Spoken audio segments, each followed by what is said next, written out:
TJ, my youngest, plays on the same team with Sophia, and Edgard helps coach the team. I get to see the girls play. Fortunately, I don't have to go up against Edgard because I don't think I do too well in that competition. But it was a joy to serve across the street, and it's a joy to come back. So, radical decision. It was in 2015, after a few years of discernment, where I decided to leave that pastoral ministry, and basically the reason was I was doing my darndest trying to figure this out right here. How does this actually work in an increasingly secular culture, in an increasingly a culture that's increasingly antagonistic towards organized religion, where organized religion now is oftentimes seen as the barrier to God rather than the bridge to God. I mean, 20 years ago, church had the moral high ground. Where do you go for good morality? We'll go to the church. Now people are like, well, I don't know about that. How do we overcome that barrier? I personally felt like I needed to leave the parish in order to go figure that out.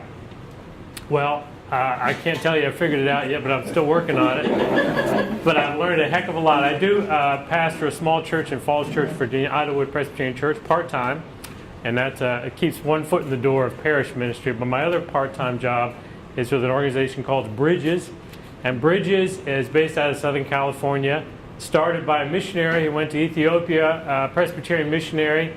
In 5 years' time, he watched the church that he was assigned to, the denomination he was assigned to, go from 1 million to 2 million members. And there was very few pastors. It was all lay-led. And he came back here and said, why are we doing that over there? Why can't that happen here? Bridges teaches lay leaders how to be missionaries in their own North American culture. We've been teaching these skills to missionaries for centuries. You ask a missionary how to do this, and this is what they know. But we haven't learned how to do it right here. We've learned how to run organizations, which is helpful and needed, necessary, but we haven't learned the skills for missionary work. So what we're going to do today is a little guided exercise that's going to help you design your own plan for this in your context, starting today, if you'd like. How about that? But before we do that, let me just tell you a couple of stories.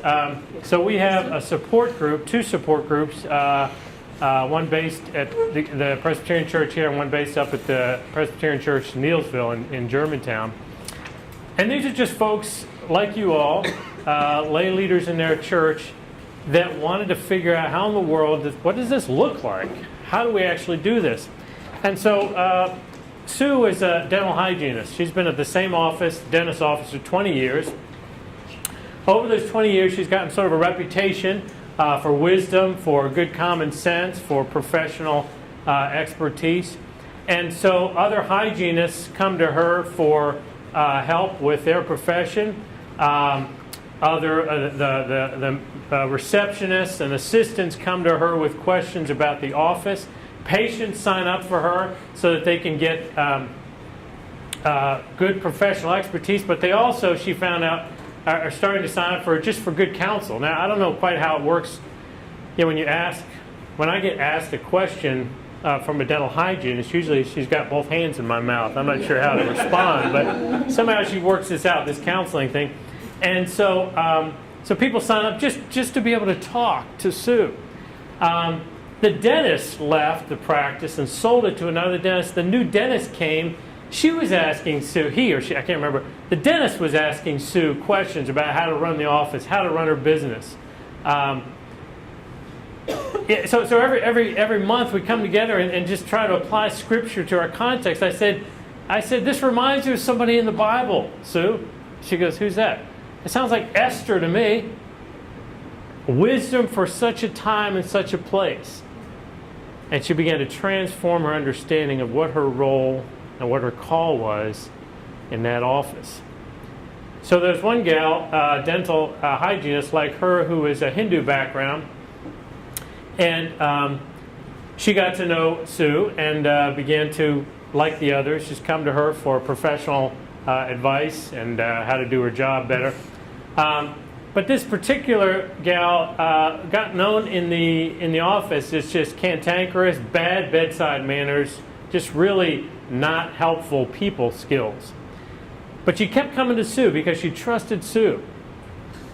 And as she came to Sue, Sue just tried to be herself, share her faith when it came up, but basically just share herself.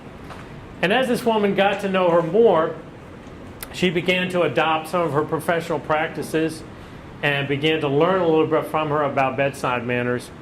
And it wasn't long before she began to ask her questions that didn't have much to do with the profession, but were just, questions about life. And after the months wore on, more and more questions that turned into questions about faith. Sue wasn't pushing it. She was just pouring into this gal. Didn't ask her about her Hindu faith, didn't make that an issue, just told her about what she believed and how she lived. Here's the amazing thing. A couple years later, Sue was asking the dentist about how the office was being run, and had to bring up this gal because everyone knew she had poor bedside manners.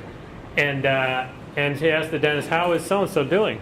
And the dentist said, "Well, I don't know what kind of influence you've had on her, but this gal is a much nicer person now than she was 2 years ago."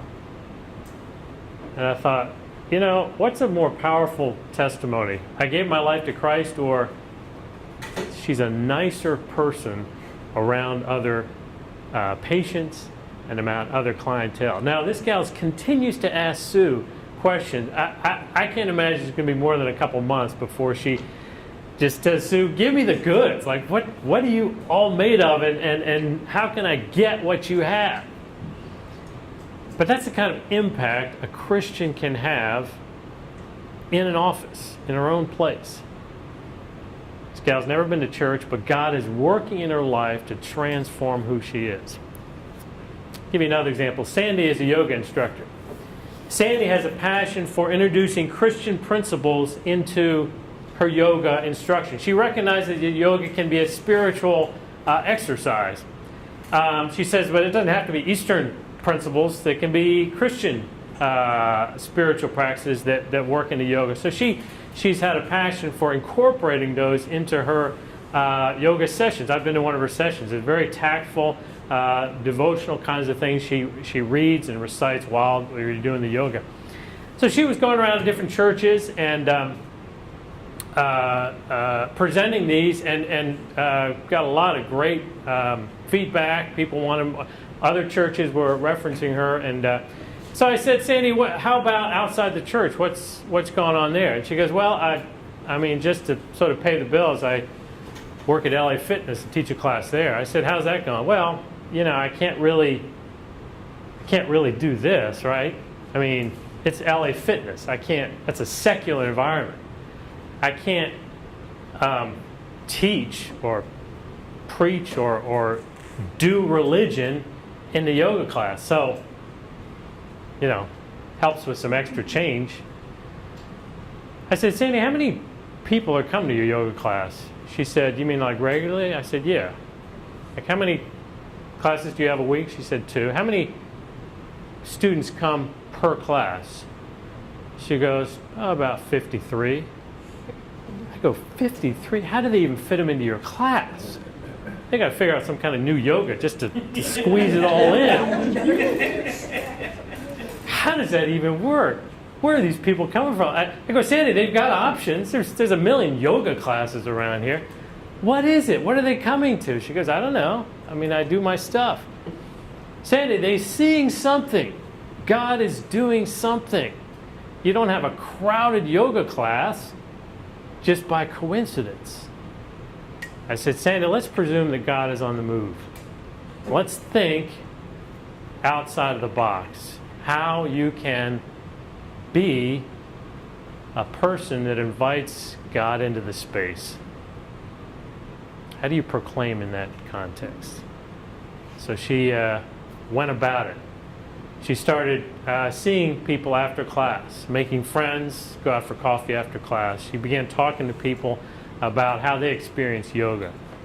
She began engaging people outside of the classroom, before and after class.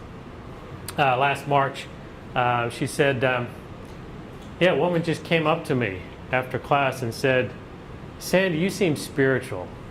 I'm lost. Can you help me?"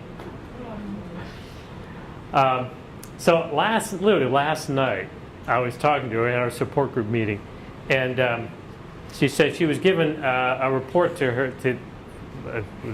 She gets funding from the denomination as well as from our church, from the Gettysburg Presbyterian Church, for coaching. So she was given a report. Successes. Listen to this. Just last night, 2 students have told me that they're becoming yoga instructors due to my class. I've been meeting regularly with 2 other students outside of class for discussion on spiritual, volunteer, and building community. Was told that I was spiritual and had questions. Invited both to the Rebuilding Together Montgomery County Rebuild Day, and one came. One older student from India wants to hold potluck dinners to discuss yoga meditation topics in more detail than what can be covered in class. I've been helping him organize and develop marketing materials for this. After every class, I talk to at least one student on challenges they are facing or new directions they are seeking. It seems as if I'm moving in the direction that God wants me to move. This is incredible. Simply having a different mindset of how she's doing what would ordinarily just be a job, right? I think part of evangelism is transforming ordinary life into sacramental life. How might the Spirit be moving? Hugh Halter, one of my favorite authors, he calls party as sacrament. Party as sacrament. Jesus went to lots of parties. We didn't call them parties, we call them banquets. But they were parties. And he made them sacred simply by invoking the Spirit of God in creative ways. So,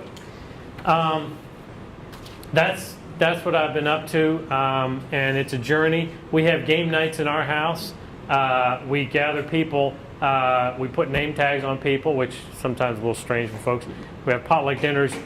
They get their name tag. They put their plate on the table.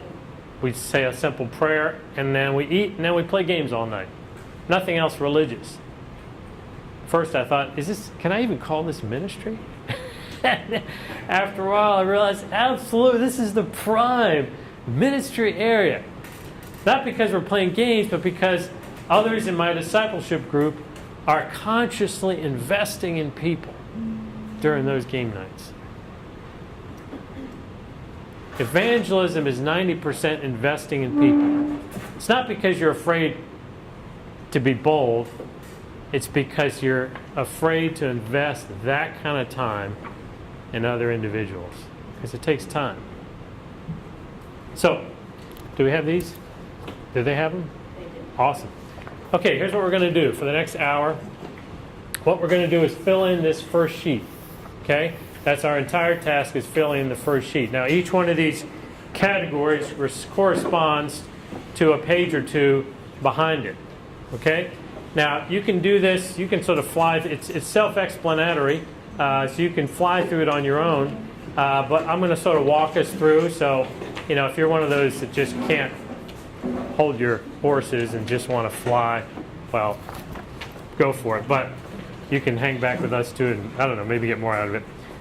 So let's turn to page 1, which is actually page 2, sorry. Everybody got one of these?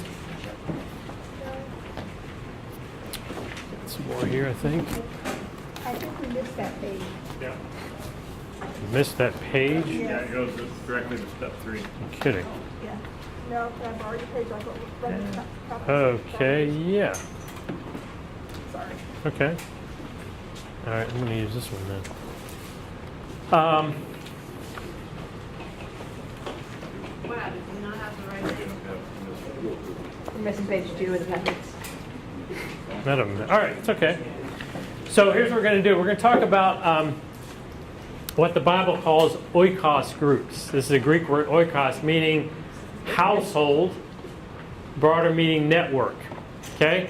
A lot of Paul's work is through networks. he goes to Philippi, and he doesn't go to the synagogue. He just goes. He starts talking to people. Says, where are things happening? Where's like the spiritual people? Where do they even get together? Well, there's some group down by the river. So he goes down by the river and finds a network and hooks up with folks like Lydia and her network and her group. So I want you to be thinking about these oikoses in your life. And I want you to think of non-churched groups that you're a part of. What's an oikos? Okay, oikos is a network. Okay? So what networks are you a part of that are not connected with the church? So, for example, somebody throw out an example. Cub Scouts. Cub Scouts, great example. Work. What's that? Work. Work. Okay, good. What's that? Perfect example. Garden Club. Yes, sir? Oh. Book group. Okay. What else? Scrapbookers. Scrapbookers. Excellent. Anybody else? School, like the parents in school. Oh, PTA. PTA. Yeah, my wife just became president of the Neilsville Middle School PTA. Yeah, she's done it before, so she knows what it's getting into. Yeah, that's right. Okay, what else? Yes. Mahjong group. Mahjong? What's that? Yeah, play Mahjong. Oh, yeah, the game, right. Okay, excellent. Wow, and you guys are actually part of these, right? You're not just throwing these out. No.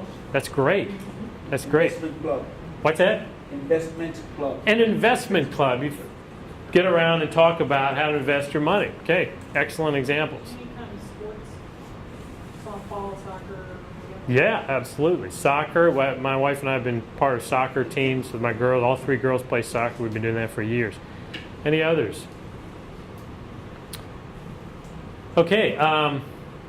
Yeah, yoga, fitness kinds of things, social gatherings. You may be a part of like a fraternity group that you hung out with if you're not too far away from the college you're a part of. Community volunteering, like Tutoring. Okay, tutoring program. You go down, you get your hair cut. Maybe there's a group of stylists that you know there. Play date group, mom's club. The sky's the limit. Okay, all these are outside of the church. The founder of Bridges, when he does these things, and some people tell him what they do, he claps after everyone. Yay! Because this is where ministry happens. Okay, we need the church. This is mission headquarters. We need the resources. We need the nurture. We need the teaching. We need the fellowship. We need the encouragement. But ministry happens in all the places you just mentioned. All right, so what I want you to do is list 3 to 5 oikos groups that you're a part of. Just go ahead and write them. You can just write them on the back page here. Oh, we have that page. Okay, all right. Well, then we've just kind of jumped over the first page. Poor Denise is already. All right, there we go. Page. What is it? It doesn't have a page number. Step 3. Okay, go ahead. Fill that out. 3 to 5 groups that you're a part of, and ones that meet somewhat regularly. Okay, I mean you may be a part of a group that meets once a year. Let's try to stick with ones that meets at least once a month, if not once a week. That you see these people on some sort of regular basis. So Denise is going to pass around examples of some of these different groups, but go ahead and fill out those 3 to 5 there.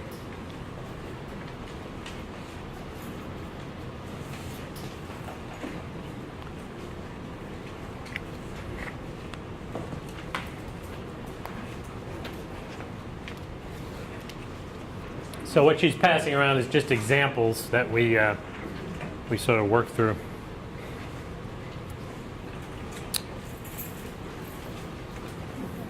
Now, if you finish, go on to step 4. Spend a few minutes in prayer, or a minute. Bring each of these groups to mind and present them to the Lord. It is possible that the Lord will bring to your mind other oikos networks that you hadn't thought of.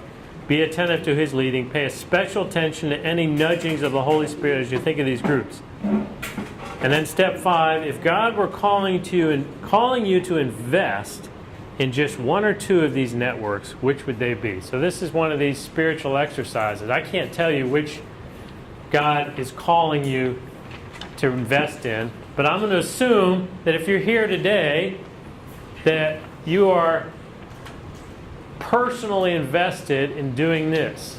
Yes? Now, what if you don't have any? Excellent example. What if you don't have any? Okay? All right. So one of the first, Bridges has 6 principles of missional discipleship.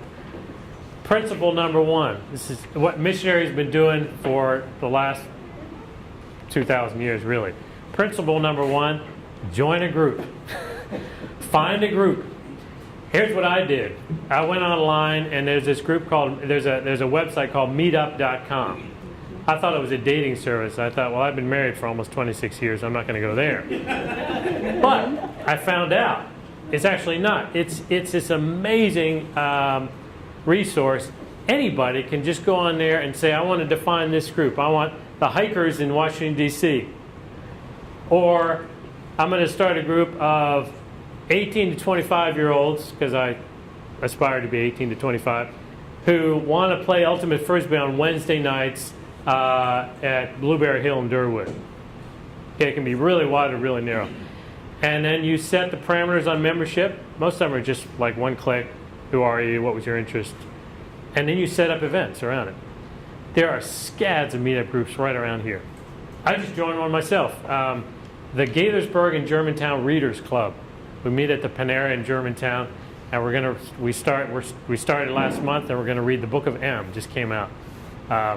Has nothing to do with church ministry, because that's what I'm dealing with most of the time. Anyway, so join a group. Now, you're saying, but I don't have time to join a group. Then we have a biblical principle here. Remember that? What's that story about the lamb thing? The sheep. Leave the, what was that? Leave the, anybody? Leave the 99. Go find the one. What might this mean in this context? Well, maybe we need to give up some stuff we do in church circles in order to spend time in non-church circles. They say it takes about 18 months for a new believer, somebody who just comes into the faith, to have all their friendships shift from outside of the faith to inside of the faith. Well, that's natural. You want to be around people that can encourage you in your new faith. Makes sense. What does Jesus say? Okay, now that you've made all these great connections, go, right? Go and make disciples. We don't come into the community of faith to be incubated our life. We come in to get resources, to get empowered, to get equipped, and to go back out. So step number 1.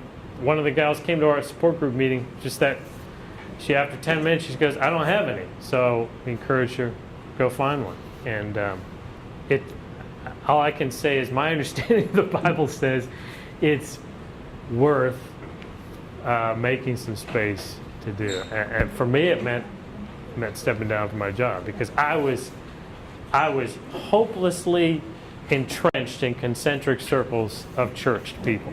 I couldn't get out. I was boxed in. I had to that was me. But yeah. All right. So I hope did that answer? Okay. Hopefully you've had time to pray while I've been barking away here. All right. Let's keep moving, because I want to keep us going here. Now, if God were calling you to invest in just one or two of these networks, which would they be? How many people have finished step 5? 1, 2. All right, we'll give you another minute here. Now, you're not locked into this for life, but this is we're just getting out there, getting our feet wet, getting started.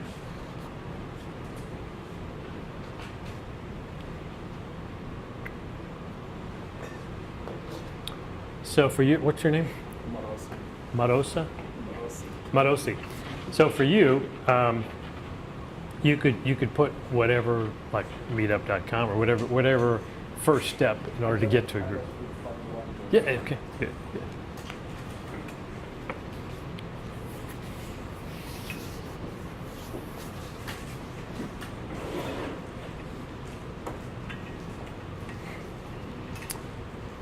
Okay, we're moving on to step 6. Step 6, pick one. We're just going to focus on one. Now, again, for the purpose of the exercise, you want one that again, no church affiliation, one that you're going to meet with regularly. The more you're meeting with them, the better. Another preference would be one where you're exposed to a lot of different folks. So if you're trying to choose between like a group of 2 or 3 and a group that exposes you to, not that your best friends are 10 or 20, but at least you're maybe interacting with more, would probably be even better. So pick one.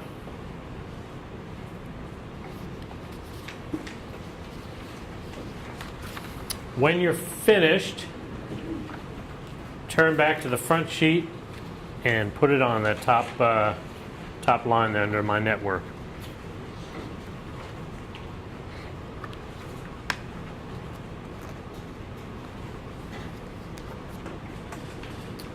Again, I'm going to keep us moving through here.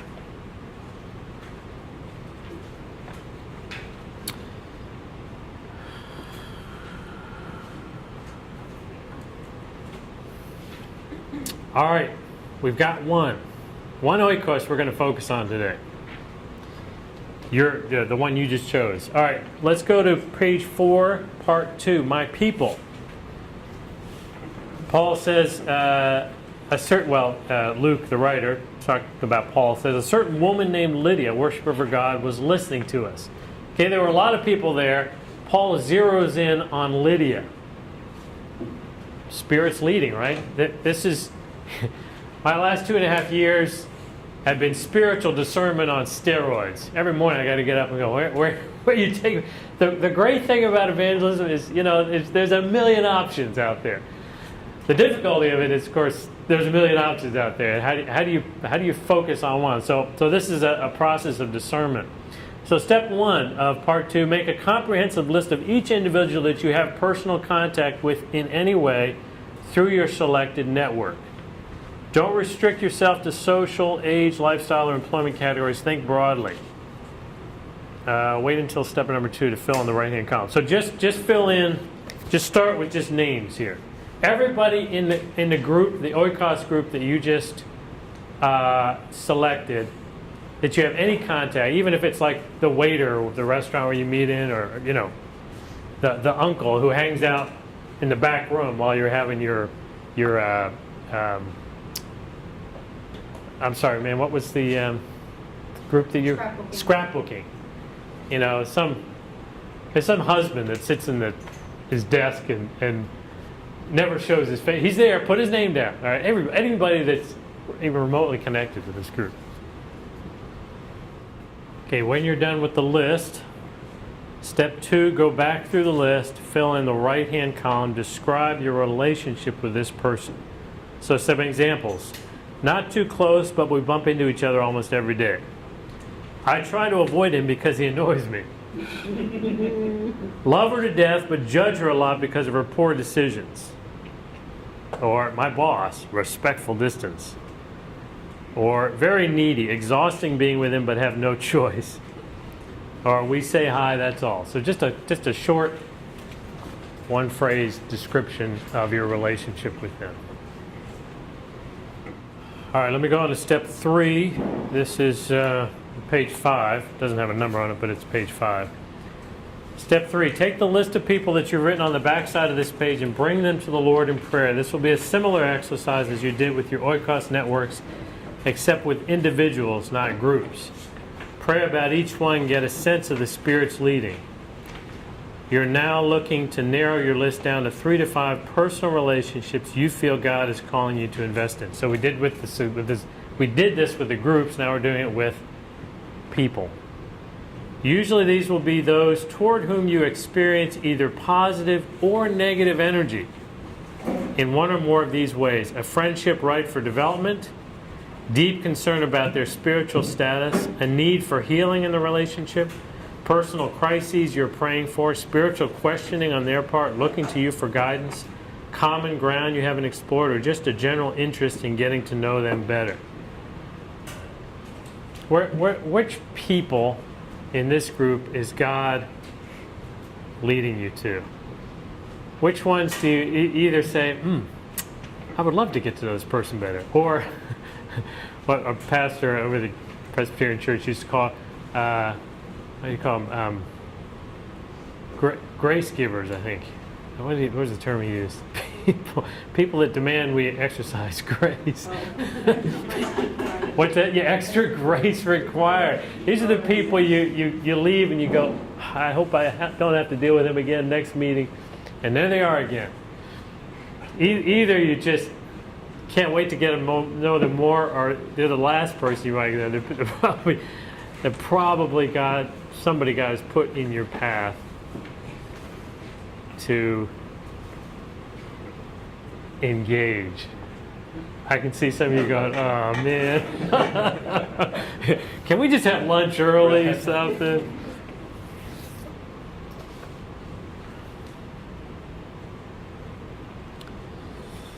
Three to five. No more than 5, no less than 3. Unless there's only 3 people in your whole group, then 2, I guess. Okay, here's what we're going to do. In your tables, take 2 minutes to just share. Don't pray over them yet. We're not going to have time for that. Just share the people on your list to somebody else. The people, the 5 you chose, the 3 to 5 you chose. Tell them it's somebody. Just 2 minutes, real quick. And then we'll take a quick little mini break. 2 minutes.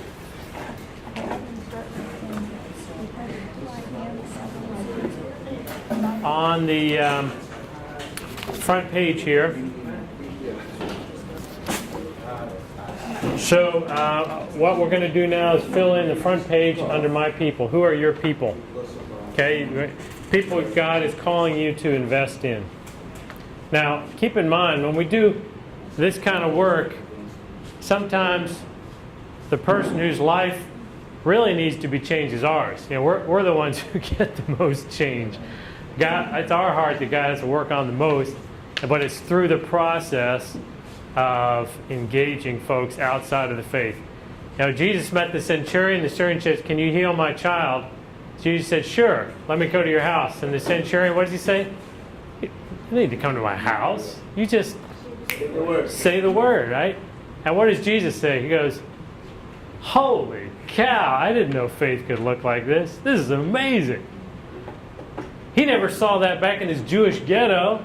He had to go outside to the Gentile world to figure out what his gospel actually looked like.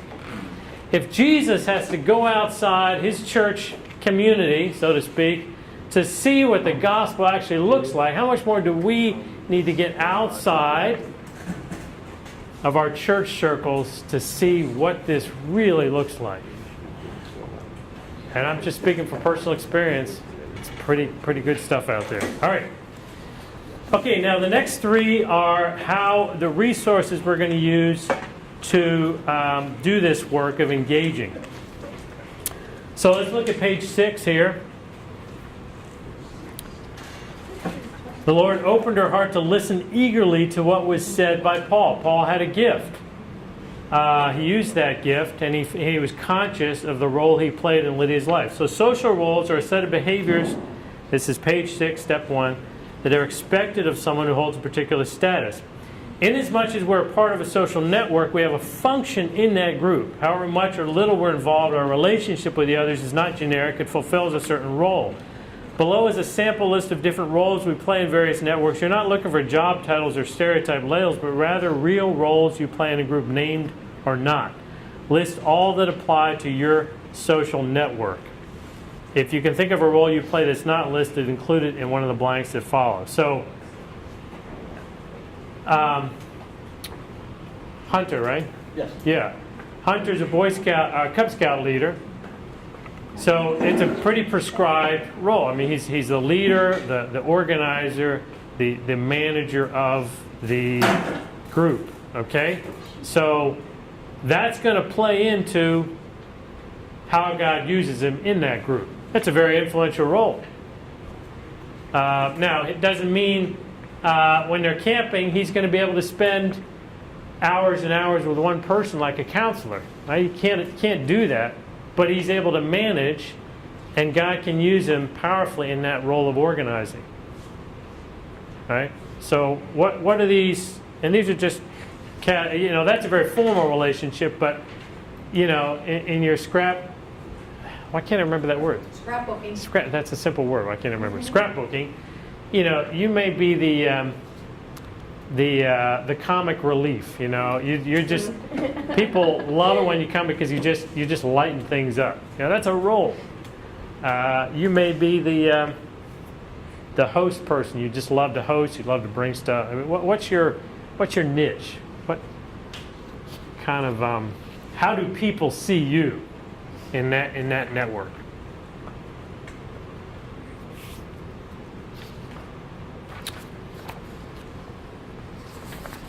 Page 7, step 2. List out the ones you marked above and write a brief description of how you play this role in your social network. So, galvanizer. Example, galvanizer. I seem to get my office mates moving and activities happening. So, what's your role and describe it on page 7. Consider, how might God use you in your role in one or more of these 3 ways? A, contribute positively to the benefit of this network. Remember, if you're part of a scrapbooking group, your goal is not to snatch people and get them to church. Your goal is to bless the scrapbooking group. How can I bless this group? How can we do even better scrapbooks? How can we use scrapbooking to bless the community? How can people be inspired by the work we do? How can I make this impactful in my community? Maybe a service project you can do with that scrapbooking group. Adding value to the community. B, build stronger friendships and open spiritual windows into lives. Most of what I do now when I'm doing evangelism is this. I'm creating space for God to move. This is my working definition of evangelism now. It's just creating space for God to move. I don't have to do the work. God does it. I just create the space for it and just show up. And C, demonstrate the love of Christ. So, write down in step 4 there, how might God use you in your role?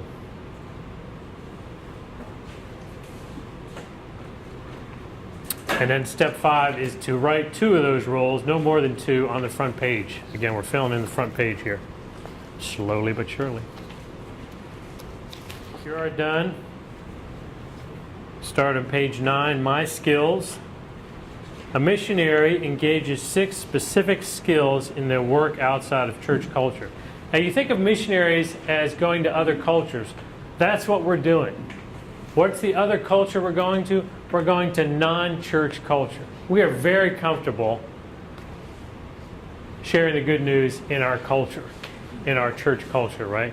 We're talking about going to what is increasingly a very foreign culture, where you don't just pray over a meal. You don't just talk about Jesus and God. Most people don't. It feels like a foreign culture. Like Daniel when he was in Babylon. How do I do Judaism in this new place? That's what we're dealing with. So here's 6 skills that a missionary does. This is basically what we teach in Bridges, these 6 skills. Join an existing group. So, sorry, your name again, sir, is Marosi. This is what he's got to do. Join an existing social group. That's task number 1, okay? Secondly, learn to speak their language. Okay, up at the top of the page there, Paul noticed that she was from the city of Thyatira and a dealer in purple cloth. What do dealers in purple cloth have to deal with on a daily basis? What does it mean to be a purple seller? Is this a high-class position? What are the struggles she deals with? Getting her materials, figuring out sales prices, discerning her market. What makes her tick? What are her fears? What are her doubts? What does she really value? Learn to speak their language. Add value to the community. I was talking with Hunter about how to add value to his Cub Scout group. Help people to live like Jesus did. Notice it doesn't say make them members of your church. Okay, this is not a church growth exercise. That comes eventually, because when people get a whiff of what God is all about, people will find the community of faith. It doesn't take long. Gather and lead groups of people in spiritual practices and train other people to do the above. So which of these, now it's probably going to tend to be towards the top half there, but like Hunter here, he's probably got some of the bottom half here he could be already involved in, because Boy Scouts lends itself well to spiritual mentoring. Which of these 6 applies most significantly to you? Which one do you need to focus on most as you approach this this task?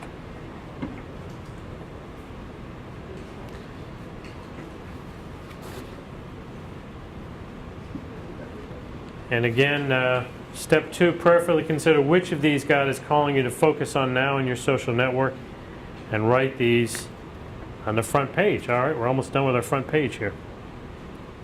Okay, page 10, my partners. I'm just going to go over this briefly. We're not intended to do this alone, right? Who's going to be helping us in this endeavor? Well, you may have people in your scrapbook group who are also believers. And you might approach them and say, I really have a heart for this group. What do you think God might be doing in our group? One of our bridge leaders is a teacher at Poolsville High School, and he's watching all these kids group, Fellowship of Christian Athletes, Young Life, and he's like, "What about the teachers? What do we have for us?" And so he started a group of teachers that met regularly, and he found other believers. And he said, "What can we as a group begin to do in our school here as believers?" Co-laborers, persons of peace. I love persons of peace. They may not come along with you, but they'll help you. They're sympathetic to what you're doing, and they'll. I won't go through all these, but prayer partner, coach, support group, Bridges. My little shameless plug here. Bridges facilitates support groups of people who are doing this.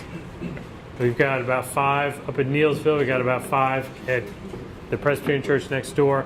Once a month they meet and talk about nothing but this. How you doing? What's going on? Who you're reaching?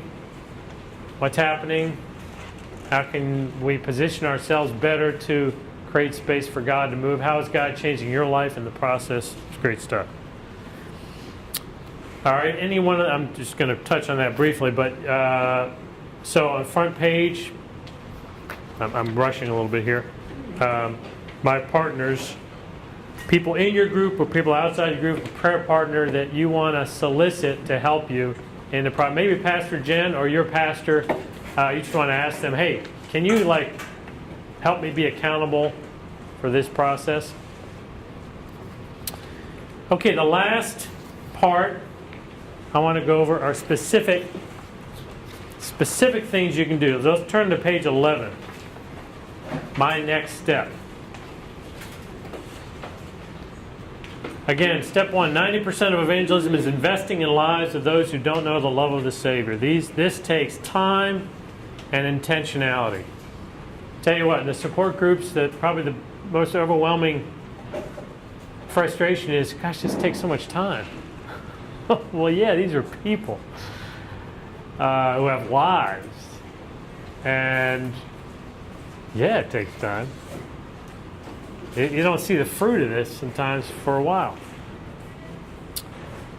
Here are some suggestions for investing spiritually in the lives of those whom God has laid in your heart. They are ordered from acquaintance level to deep friendship level, but by no means are sequential. Number 1, pray for them. If God has called you to invest in them, certainly that's in order. Get others to pray for them. 3, probe their lives. Ask questions, watch them live. Don't judge, rather discover. Number 4, share your life. Let them ask you questions. You have a faith journey. If you've gotten to know them, if you've been meeting with a group for a while, you've already earned the right to say, you know, this is who I am. This is my faith journey. Number 5, serve them. Nothing speaks the love of Christ more than one human being going out of their way and doing something for another that builds them up for no apparent reason other than their welfare. This takes time. This takes sacrifice. You all look like busy people. Something's got to go in order to adjust to do this, right? Be present for them. Number 6 there. Number 7, learn from them. Just like Jesus learned from the people that he was ministering to. 8, share hospitality. Nothing consecrates a relationship better than sharing a meal and or inviting someone into your home. Jesus did a lot of this, sharing meals with people. 9, extend grace. 10, proclaim the kingdom. When we love someone, we share with them what is important to us. God is busy redeeming the world, and each of us has a part in it. That's news to many. Tell them why it's good news to you. 11, connect them with other seekers. 12, invite them to disciple. All right. Take a mental pause. And let's just open up for questions or comments. Anybody want to share comments, questions, considerations? Yes. Why wouldn't the same process work with any group within the church, like the trustees or the finance team or the men's little group? Why do you ask? Well, it seems to me it would. So why did I say only unchurched groups? Not sure. I guess maybe that's your definition of evangelism. Anybody want to answer that? That's who you're seeking. Okay. The unchurched. That answer. You sold on that answer? Or? What's the question again? Well, I would say that he's saying that why wouldn't this work for groups in church? I would say that our goal, like what we're working on in our church, is we're trying to get everybody connected in a place where they're growing. So I'm assuming that a lot of people in our church are already in a group where they're growing. If they're not, that's what we're working towards. So this whole exercise, I'm assuming that we're going for the people that have no connection to God or church, or the one sheep. It's like going to Best Buy and having the salesman over there selling their products to the manager. Right? I'm sure the manager would love to brush up on the particular features of the products, but why would you do that, right?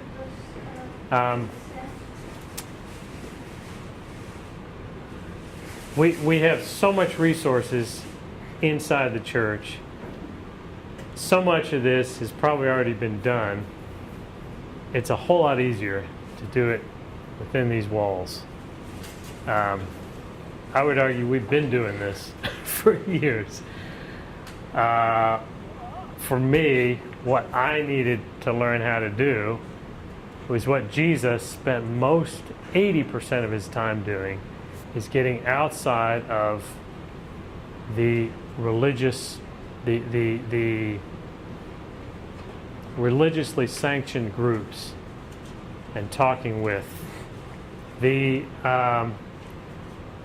religiously illegitimate folks, the religious outsiders, and then the folks that were just like, you know, the demon possessed. I mean, he was constantly going out.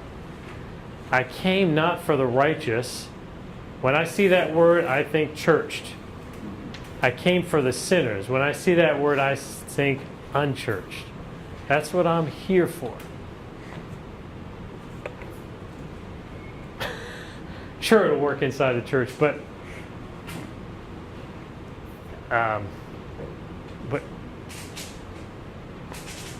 we what am I trying to say? Inside the church, we're in the boat.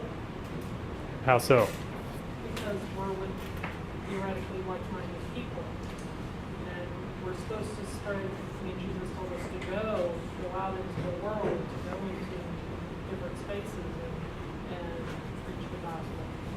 So if we stay within the believers, we're not really going and spreading.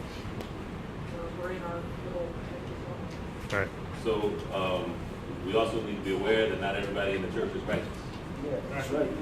Right? There are a whole lot of people who have been in church for decades who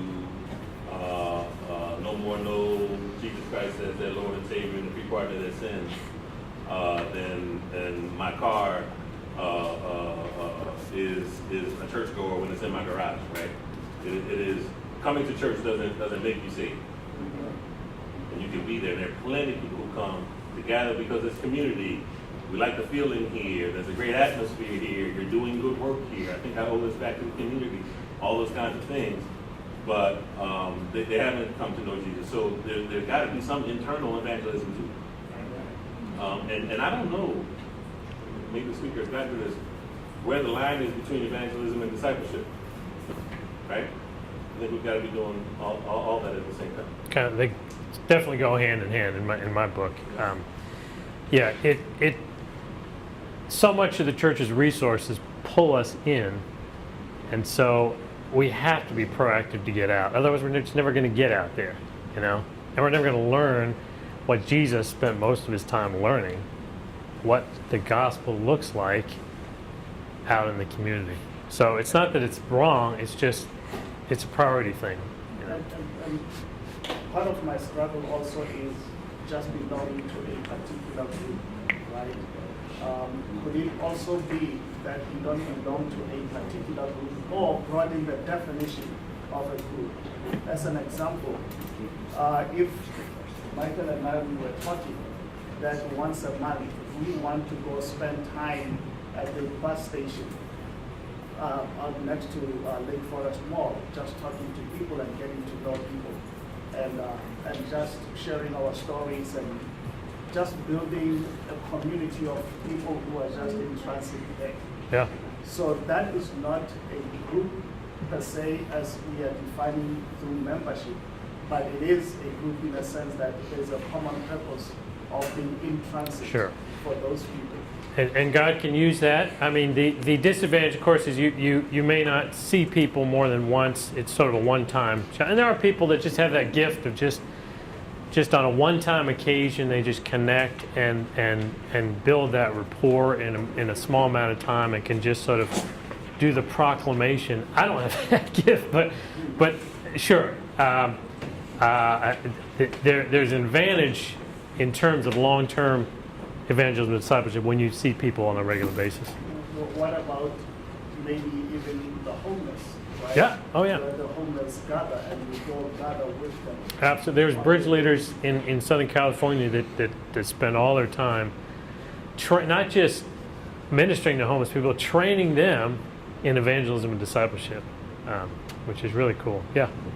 I just want to, as we're talking, the thing that comes to my mind is, I feel like Jesus spent a lot of time discipling his close group, but he made it a point to go out and evangelize most of the time. So I feel like in our churches, we definitely need to spend time in disciple, growing in our small groups, in prayer. But I agree with you that we sometimes get too comfortable, and we have to make it a point to go out and make more. Yeah, what do we do here in church? We come back and tell our stories. You wouldn't believe what I saw God doing in my Cub Scout group. Here's what he did. Now, how is that? You know, what do you think God's doing? Help me, give me input, give me suggestions. That's what we do here. Home base mission headquarters. Just like the mission trips, you know, you go on, you spend all day working, and you come back that night and like, oh, so what was going on? And you know, that's the fun sort of debriefing. Somebody else? We are right up against lunch. You probably smell chicken in the back. I think it calls your attention in a different way. But will you join me in thanking Norm for his contribution?